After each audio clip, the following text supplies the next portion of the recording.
on to the Smart Property Investment Show with your host, Phil Tarrant. G'day everyone, welcome to the Smart Property Investment Show. Thanks for tuning in. It's always a pleasure to have you on board as we navigate this crazy world, which is property investment. If you've been tuning in to the media recently, the last couple of days, Shane Oliver has been all over it, splashed around. Depending what media outlet you listen to or look at, you're going to get different sentiments on it, but talking about the declining values of Sydney house prices, how 5% is about to come off. Shane Oliver's obviously chief economist over at AMP. He's typically on the conservative side. He's saying that property value is going to come off by another 5% in Sydney over the next coming year, and Melbourne's going to see some declines as well. But I don't think, and he's adamant on this as well, that you're going to see these massive spiralling declines in property prices, which would quantify or attribute to people using the term a property collapse. So be careful. This is the message. Be careful who you listen to. Be engaged, be connected, know what's going on in the market, but don't get wrapped up in a lot of the fear going on around property right now. If you're buying property the right way, if you're buying property in the right areas, if you're buying property for the right reason, if you're buying property within your means, if you're buying property with a strategy in mind, you can confidently go into the market and look for those opportunities. Just be careful where you buy and who you listen to in terms of obtaining advice. Got someone in the studio today who is an advice giver. He's an accountant, but he's also a property investor. So we're going to have a bit of a hybrid chat around his journey as a property investor, his attitude towards risk and debt. And accountants, and I call them bean counters as a term of endearment, typically see the world a little bit different than the rest of us. I've got a really good accountant. I have him on the show. I put a lot of weight and emphasis in the advice my accountants provides me. And if you're a property investor, you really need to find yourself a good accountant to help you as you go down this path. So Scott Kay in the studio. Scott, how you going? You well? Hey Phil, thank you for that introduction. Very well, thank you. So are you worried about all this noise and doom and gloom around property bubbles bursting and all this sort of stuff? Do you think there's much to it? No, I think there's always going to be areas that have well-performing and poor-performing. It's really about the property that you buy. And I think Sydney property is not going anywhere fast. It's not going to collapse. But of course, if you buy bad stock where something is just, 200 units in a block, you could have negative. If you're trying to sell it fast and everyone else is selling. There's a lot of problems. I think looking at the Sydney market, a lot of the noise coming out is that there's too many apartments now. There's an oversupply of apartments. So, whether that's the case, I don't know. I'm not a demographer or a property analyst, but there's a lot of building going on. A lot of people are saying that we're just catching up with the demand. A lot of people are saying that, the population growth we're going to see in Sydney is going to far outweigh our ability to create these dwellings moving forward. So we're at a point in the cycle, but to Scott's point, to my point, if you're buying property, just make sure you're buying the right place. And buying property in the right place is something different to everyone, isn't it, Scott? And you're an accountant. You work at a firm, your firm, Integrity Plus Accounting. Property investors come in all shapes and sizes, don't they? Definitely. And just with what you're saying there, it really depends on who you're trying to target. And I went to a property investment seminar, it might be over 10 years ago now, that the guy was saying, hey, people want to live in units and live near amenities and live near the city. And that was a little bit revolutionary at that time. But now, of course, everyone Newtown, all of these hot hubs that are close to the city, people in their 30s and 20s, they don't want to live out in the sticks. And even if you've got a young family, I've got a young family, my daughter's almost 16 months old. We want to live near the train line. We want to live near the city. Do you live in a unit? Yeah. 2-bedroom unit. Yeah, I live in a unit as well because I live in the city and it's a nice place. But it's completely point, vertical living versus, a house in the suburbs on a quarter-acre block. The world is changing. It's changing quickly. More and more Australians now are born overseas. We have a lot of migrants coming to Australia, which is brilliant for our economy, equipping our workforce moving forward to excel as a nation, and they're bringing along with them a lot of the ways they live back where their original sort of place of origin. So the world's changing. Keep connected with what's going on. Don't panic too much, but know where you sit within the wider footprint, how your property's going to perform, and just buy the right property. So buying the right property, Scott, let's get to that later on when we start talking about the work that you do as an accountant. The Scott Kay story, the property investor story. Tell us a bit about yourself. Sure. So I read Rich Dad, Poor Dad when I was 15 or 16. I've still got a book from when I was 16 where I wrote notes of all the books that I read. I was always an avid reader, and I was always an avid worker. So I had a paper run, worked in a restaurant and a supermarket, and I managed a supermarket. So I had 3 jobs until high school. After high school, I got a cadetship at an accounting firm, and I kept my job. So I had 2 or 3 jobs doing university part-time and soccer and other things. Now I look back and go, I don't know how I did it all. Yeah. So you're working a bazillion different jobs. You're at university getting a qualification, I imagine, around accounting. Yes, I was working full time. Okay. At the accounting firm and doing university part time at night. Okay. And then you had like a weekend job doing other stuff as well. Yeah. And then I was the underwater ceramics technician at a restaurant. The what? The dishwasher. The underwater ceramics technician. I've spent some time, as we call them, dish pig. But, yeah. Anyway, you got to do it. To all young listeners out there, go and do your jobs when you're young. The breadth of jobs that I've had from being 14 years old onwards, it's great. It's good. It helps you realise what's going on. So hard work important. I think it's definitely. It just benefited me so much having experience in a restaurant and a supermarket, because I know how those businesses run now. So any type of experience or part-time jobs you can get, even when you are working full-time, any type of experience you can get outside what you're doing can just help you learn about business and learn about property. So working hard, were you a saver back in those days? Definitely was a saver. Yeah. And I even thought about buying a property before I bought a car, but then my dad said he'd match me dollar for dollar for a car. Okay. So, up to $5,000. So the car I bought was $10,500. Yeah. And then he chipped in $5,000 of it, and bought the car in 2001, and then I traded in 2007 because I didn't want to sell it to someone because it wasn't fantastic, and I got $500 for it. There you go. So that was my first investment. All right. That sounds like did you invest in your freedom, I imagine, is the way you could Definitely. probably look at it. There were good times. I drove everyone around because I was old for my year. What sort of car was it? It was a Toyota Cressida. Okay. But one of the greats. When I started work the first year, my dad and I went on a tour looking at regional properties, because I'd read a lot of books like Margaret Lomas about buying regional properties for cash flow positive properties. So we went on this bus with about 40 other people, and they went to 3 different towns, and they showed us all the areas, and my dad and I ended up playing cards with these guys, the 2 hosts, that evening. But then we didn't end up buying anything, and then maybe it was 6 or 9 months later, turned out they were fraudsters who were flipping the properties for $40,000 more than they bought them for. So they'd buy them, take people on a roadshow. They'd buy them for $70,000, yeah, and then they'd on-sell them. They'd be on a delayed settlement, and then they'd on-sell them for $110 to the investor. So they essentially get an option to buy the property, and they resell it during that period of time. And I think that was from memory, they were doing something like that. And this goes back to my point. Be careful who you get your advice from. So, all right. So education, that's good. So you didn't buy anything, which is handy. So because we just didn't get the right gut feel. My dad was like, "What? Why is a guy who's so wealthy around wearing tracksuit pants?" And I was like, "Dad, it doesn't matter. If you're wealthy, you wear what you want to wear."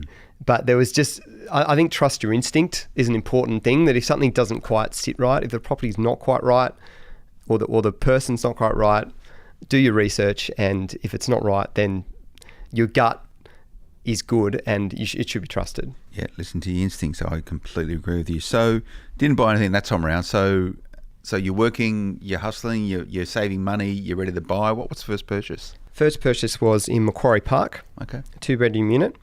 And I looked at Hornsby and DY at the time, and Macquarie Park had the train line going in.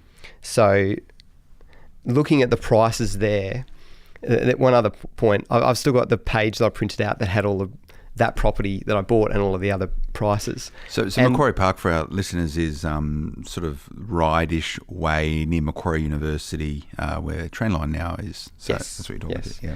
And there's two train stops in that suburb, and there is a like a lot of suburbs, there is a divide. There are higher values at different points, and there's quite a difference in the property stock. There's some amazing properties there, and there's also some properties that are really run down. So we got one with a lovely view over the bush. But even though I had been working for a few years in an accounting point at that point, no one told me that I needed to live in the property first to avoid capital gains tax.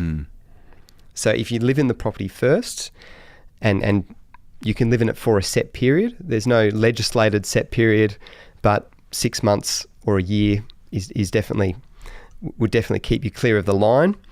And then you can rent it out for up to 6 years and then sell it without any capital gains tax. It's speak to your accountant about this, for our listeners. That's right. So you always want to get good advice, and anything that we say isn't advice. It's just talking. general conversation for a disclaimer. But that's a really important point. If you live in a place, then you can only ever have one principal place of residence at a time. That's correct. And I'm not going to get into this because I'm not an accountant, but a lot of people use this as a strategy. They will leapfrog into properties and skip paying capital gains tax. But you need to make sure you stay compliant and definitely speak to your accountant. So you bought this place. How much you pay for it? $315,000. Okay. I reckon that's probably pretty good right now because Macquarie Park did really well for a period. So you've still got the property? Still got it. Okay. But because I didn't live in it first, I've lived in it for parts of it. I've lived in it for periods. I've lived in it with friends. My wife and I lived there for a few years. So I have the exact calculations worked out, and I've got it worked out how much additional capital gain will go on as the time goes on, because obviously it increases in value, and also the percentage of capital gain can be increased. Well, increased as well. For if listening to this, you only pay capital gains tax when you choose to sell a property. That's exactly right. If you hold on to it, it's not an issue. But if you do sell at a point in time, you're obviously going to pay capital gains tax. And there could, so we could hold on to it until I pass away and pass it to children, and that's definitely a strategy that a lot of people use. But in our case, we've decided to take the hit because I run my own business. I can be flexible in the year that I sell it. Yes. And then invest elsewhere. Okay. So you're going to sell this property? Yes. Okay. Well, what do you think its value is now? I haven't done all the... No, you haven't. It might be... It's at least $650. Okay. All right. So it's probably double at least. Yeah. That's good. Okay. So you got that property. What's your other investment property? What I mentioned earlier, Phil, is there's 3 properties I pulled out on, and that's sort of the... But just to answer your question, the other property is a 2-bedroom in Tarrant, where we're currently living. Okay. And we bought that 2 years ago, it's lovely, and it's close to the station, and again it ticks all the boxes. And even in the 2 years, it's done quite well. You're not going to go too wrong investing in those locations. Tarrant's a stone's throw from, St Leonard's, which is a stone's throw to the city. From Tarrant to the city in a car is like literally sort of 5-7 minutes, I imagine. And it's just as good in the train. So good locations. Do you think, and you've been working as an accountant now for a period of time, and you run your own business, you obviously see property as a wealth creation tool, and you spoke about the different strategies that you have and other people can have. But you quickly just briefly mentioned that you haven't bought a couple of properties. So I just really want to get an understanding of your attitude towards risk and debt. Are you risk averse as an accountant? Some accountants I meet are not risk averse, but others are very risk averse. Where do you sit within that spectrum? I'm quite willing to take risk. However, I always wanted to start my own business or work within, or become a partner where I worked. So I wasn't set on starting my own business. I went into work with people wanting to join their firm and move up the ranks. Yeah.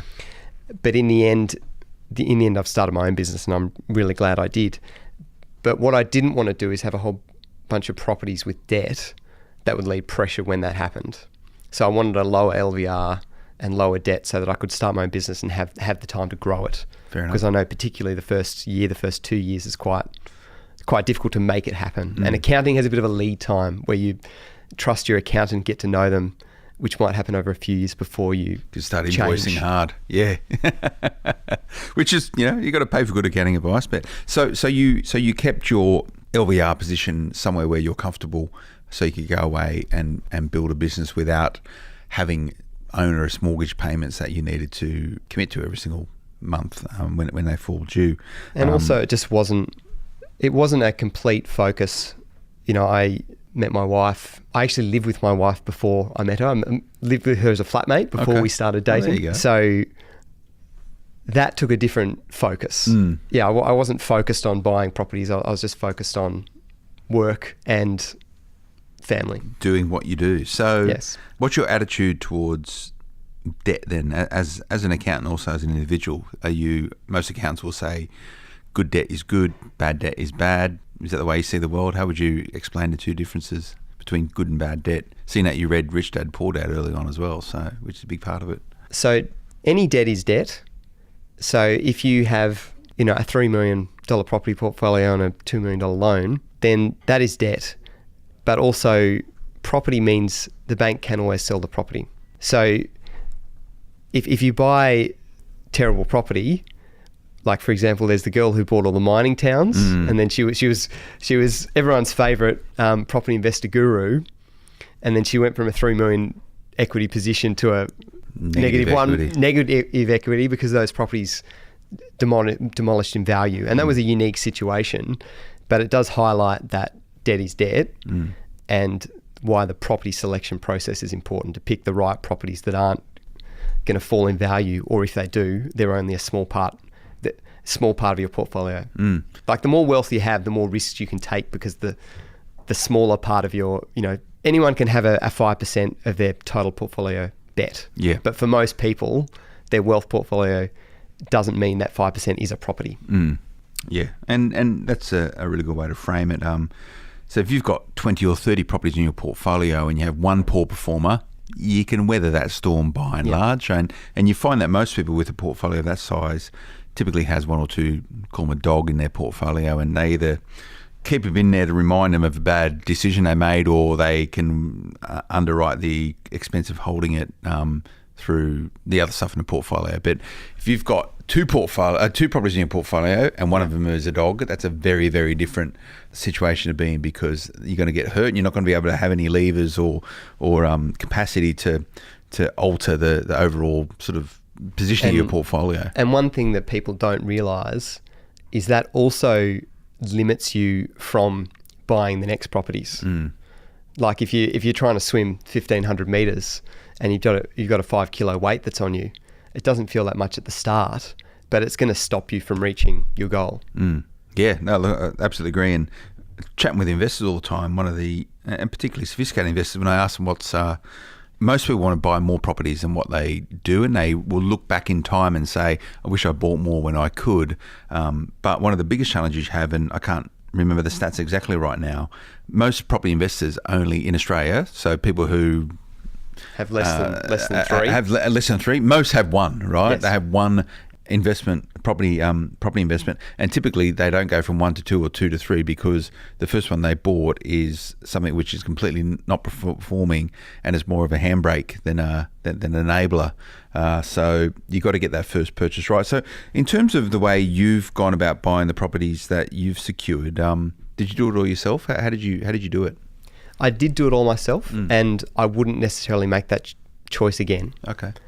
I would have got the right advice at the time to try to help me invest. And now I realise the cost of getting that advice, as we said, you do have to pay for it.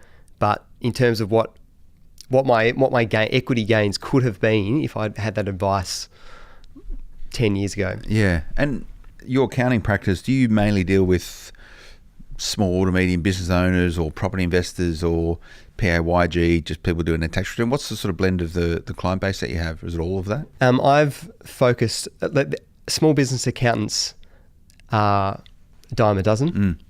And I started using Xero very early on, and I knew it was going to be the next amazing thing. But now everyone's using it. Yeah. So service small business and focus on property and individuals, and solicitors and those in the legal industry and professionals are a target. And that's kind of people that I help, because I want to take the extra time for individuals to help them grow their wealth. And as well as business as well. Yeah, and that's cool. Do you think, looking back over your career servicing that demographic, do you think more people now are interested in investing in property than what they were previously? I think people have always been. I don't think it's changed. Does that make sense? Yeah. when I worked for a larger accounting firm, a lot of our clients were baby boomers nearing retirement or retired. And I've had my own clients ever since I've worked full time and had my own client base. So I've always had friends as clients and friends of friends and people in their 30s, 20s as clients. So I think Australians have always and will always love property, and I think that will continue even if the government tightens the rules and changes the rules. Yeah. And do you think people are more educated today than what they were prior? There's so much information out like this podcast, right? This gets tens of thousands of people listen to it. Are people more educated now when they sit in front of you? Do they say, I am investing in property and can you help me do this? Or do you still need to go through the education process with them? I find there's a lot of shortfall in people's understanding of tax on property and structuring. So there's a lot of information about property selection and what the markets are doing in capital cities and regional areas. But I find, a lot of simple things about tax that people don't know and understand.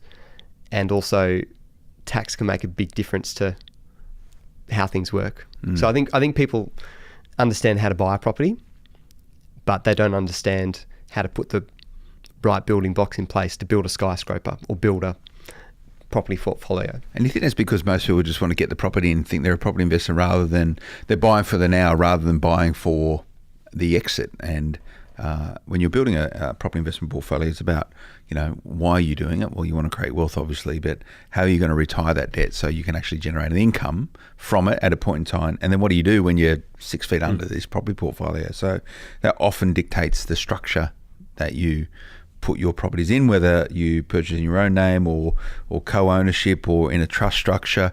How do you, when you sit with your clients, work out the best structure for people? What would be those couple of steps to help steer the conversation? You say, this is the best thing for you. It really depends on what people most want. And for some people, cost is a big factor and they want to pay less cost in the short term. And it might be just an individual ownership structure because capital gains aren't that important because they're not planning to sell. Yeah, but the other side is someone's looking to build a big portfolio to sell it down and realise a big chunk of cash. That's going to change the structure that you hold the property within. Definitely. And do you see a lot of people get it wrong in their structure? Do you need to fix a lot of people's problems as an accountant servicing property investors? Well, unfortunately, there's not that much you can do to fix the outcome if someone's about to sell a property and they've rented it for more than 6 years or that they've got this large capital gain to pay. If they're just a straight employee, there are things that can be done and tax planning, but there's not so much you can do.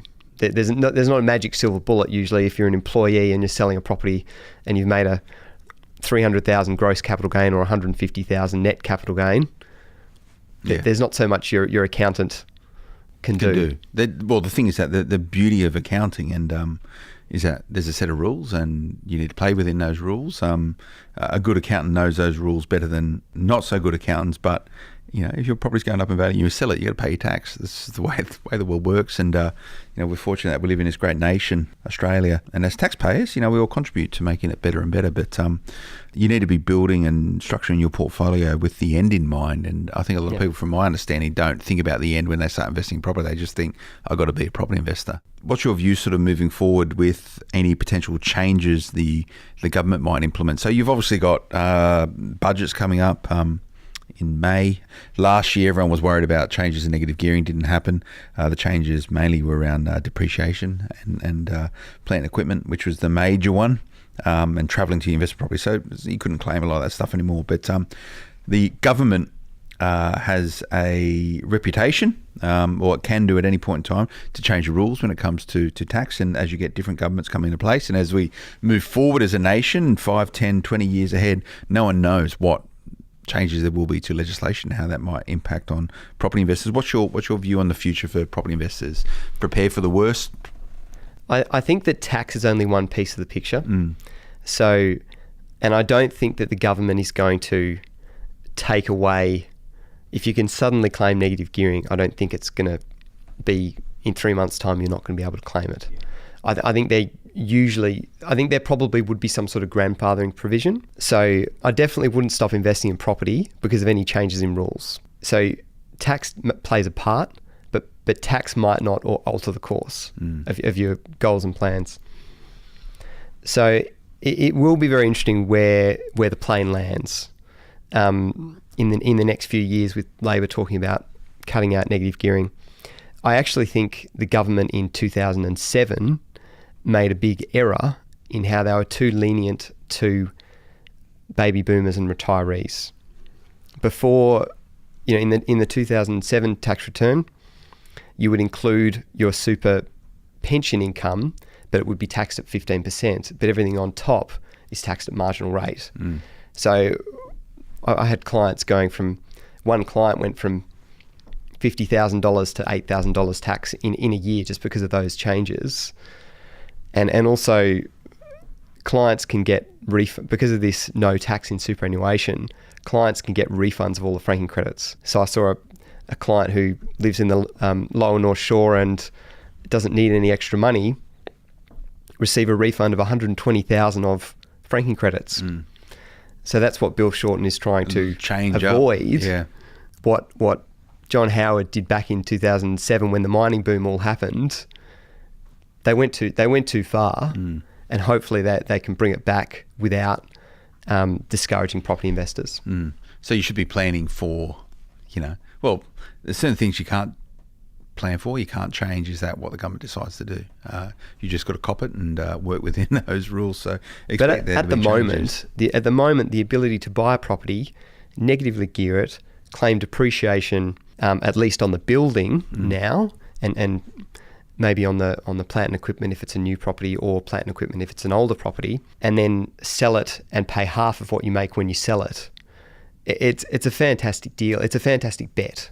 Even if, and you've got to, as we've said, you've got to pick the right property. It's got to be the right strategy. But it's kind of like saying, hey, I'll bet $10, but I'll give you back 3 of it. And if you win, I'll give you 20, but you only need to pay tax on 10 of it. You only need that's a lot of people globally look at our system of taxation around property here and just go, it's a great location. That said, though, like we've got property investors. Property investors are driving in many ways the way people live in Australia, the housing that's available. If we didn't have property investors out there doing what property investors do, I think we'd be stagnated quite a lot, because we need to be providing for a future which Sydney, for example, and Melbourne, of doubling the population within potentially our lifetime. So, someone needs to be driving this forward, someone needs to be paying for it, and property investors are a really, really big part of that. Scott, mate, I've enjoyed the chat. We've covered quite a lot of different things, from to structure to attitudes towards risk to your story in property investing. What's your plan? Are you going to start buying some more property? Is that the idea? Yeah, definitely. Yeah. What sort of stuff are you going to be looking for? For me, it's both property and business. Okay. So trying to work them hand in hand. I am more focused on capital growth, but at the same time, if opportunities come up where a property could be cash flow positive, then that's great as well. So I don't want to limit my capital growth, because that's where I believe true wealth comes from, and it's also money that you can't necessarily spend. Whereas if you earn an extra $10,000 on a cash flow positive property, then you pay your maybe $3,500 of it in tax, and then if you've got that extra money in your bank account, you may very well spend it, and then it's gone. You buy yourself. Whereas if that property goes up by $80,000 in that year, or $30,000, or even if it just goes up by the $10,000 that you're positive, you're not spending that money.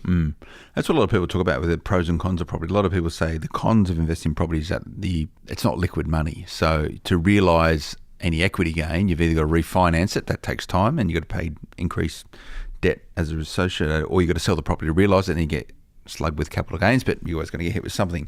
Whereas a lot of other people say stocks and shares, you can liquidate today and have the cash in your bank tomorrow or the next day. But what you're talking about is one of the positive having illiquid investments, because if you can't touch it and it's just there and it's brewing away and it's growing over time, it's a nice little nest egg that's going to grow. So, and I definitely think it's worthwhile getting advice from various people, whether that's a property strategist, potentially a financial planner. A lot of property investors might not appreciate financial planners because a lot of financial planners don't recommend direct property. But because of the way the tax rules work, negative gearing is fantastic, but if you when you retire, you have a $50,000 taxable income on your properties, you'll pay $10,000 tax as a regular person. Forgetting for a minute there are senior Australian tax concessions, but with at the moment with dividends, you could earn $100,000 in franked dividend income and not pay much extra tax. So that, there's no, as we've said, there's no silver bullet. But if there was a way of having property, going for a year without working to sell it and not pay as much capital gains, then reinvesting in super and shares, along with your existing building your property portfolio, there could be some great outcomes there. Yeah. So that's why I think it's worth getting the right advice. Oh, absolutely, I agree with you. And it's all about a good diversified portfolio as well, not having all your eggs in one basket, that being property. So need to be diversified, because then, different markets, different asset classes all perform at different rates, and sometimes they're up, sometimes they're down. But if you need to have the right attitude toward risk, if you're risk averse, there is particular strategies which will work for you. If you're happy with the element of risk, and again, it depends where you are in your career. If you're 20 years old or 30 years old, you've still got a lot of working life yet left where you can recover if you make the wrong call. But if you're sort of 60s and 70s, you're going to be in a spot of bother. And I have invested in shares. I've invested in options. I've invested in covered calls. I've invested in naked puts. So I've lost probably $50,000 in the share market. Yeah. I lost $30,000 in the share market in a month. Yeah, that's not good. But this is it. My view on property is that it's something that I've got a lot more control over than stocks and shares. Stocks and shares, I'm just investing in a company which I hope the CEO does a good job and for my stock to go up in value and also give me a good yield through a dividend. But Scott, I've enjoyed the chat, mate. Keep in touch. Let us, when you get your next place, let's get you back in. You can tell us all about it. Wonderful. Nice one. Remember to check out smartpropertyinvestment.com.au for all the latest breaking news in property investment. If you're not subscribing to our daily morning market newsletter, so you first know what's happening, smartpropertyinvestment.com.au/subscribe. Please keep those reviews coming on iTunes. We do appreciate them, or wherever you're listening to this podcast. There's a whole bunch of different podcast players. If you just like us and give us a nice 5-star rating, we do appreciate it. Goes to show that what we're doing is important. If you'd like to leave a comment, we'd appreciate it. Any questions at all for myself or even for Scott, you can email the team, editor at smartpropertyinvestment.com.au. We'll be back again next time. Until then, bye-bye. The information featured in this podcast is general in nature and does not take into consideration your financial situation or individual needs and should not be relied upon. Before making any investment, insurance, tax, property or financial planning decision, you should consult a licensed professional who can advise whether your decision is appropriate for you. Guests appearing on this podcast may have a commercial relationship with the companies mentioned.